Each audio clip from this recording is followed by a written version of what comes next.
আপনারা দেখছেন খবর সংবাদ।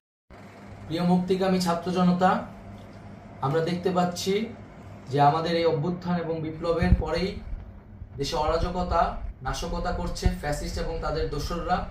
আমরা দেখতে পাচ্ছি যে বিভিন্ন জায়গায় এখন গোলাগুলি চলছে, মন্দিরে হামলা হচ্ছে এবং নাশকতা ও লুটপাট করছে। আমরা মনে করি আমাদের যে ছাত্র নাগরিকদের অভ্যুত্থান তাকে নস্যাৎ করার জন্যই পরিকল্পিতভাবে এই ধরনের ঘটনা ঘটানো হচ্ছে।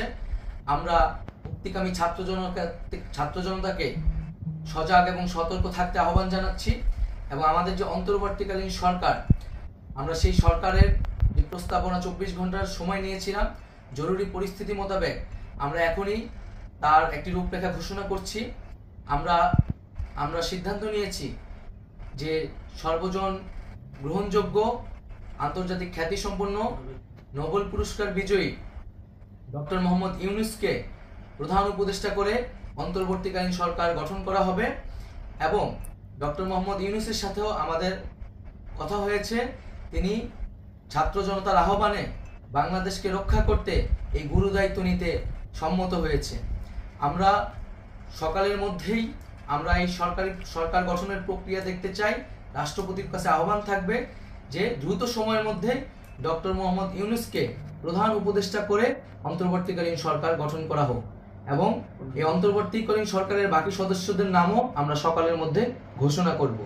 প্রিয় বন্ধুগণ, দেশে যে অরাজকতা চলছে, মানুষের জীবনের নিরাপত্তাহীনতা চলছে, সেজন্য আমরা রাষ্ট্রপতির কাছে আহ্বান জানাচ্ছি দেশে আইন শৃঙ্খলা পরিবেশ ফিরিয়ে আনার জন্য দ্রুত সময়ের মধ্যে কার্যকর ব্যবস্থা নিতে হবে এবং আইন শৃঙ্খলা বাহিনীকে সহযোগিতা করার জন্য মুক্তিকামী ছাত্র জনতাও রাজপথে থাকবে এবং অন্তর্বর্তীকালীন সরকার গঠন না হওয়া পর্যন্ত মুক্তিকামী ছাত্র জনতাকে রাজপথে থেকে তাদের যে অভ্যুত্থান, সেই অভ্যুত্থানকে রক্ষা করতে হবে।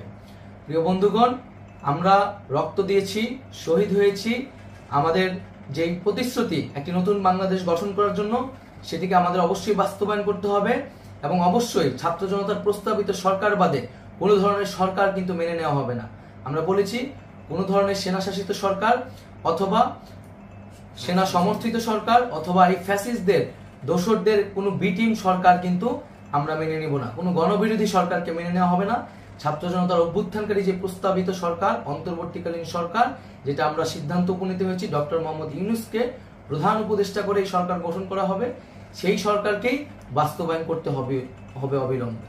আগামীকাল সকাল থেকে সকলকে আহ্বান জানাচ্ছি রাজপথে থাকার জন্য এবং আমাদের যেই সাম্প্রদায়িক সম্প্রীতি এবং রাষ্ট্রীয় সম্পদ রক্ষা কমিটির ঘোষণা হয়েছে বৈষম্যবিরোধী ছাত্র আন্দোলনের নেতৃত্বে, সকল পাড়ায় পাড়ায় এলাকায় এলাকায় সেই কমিটি পাহারায় থাকবে। আমাদের সংখ্যালঘু কমিউনিটিকে আমাদের রক্ষা করতে হবে, রাষ্ট্রীয় সম্পদ এবং এই দেশকে রক্ষা করতে হবে আমাদের।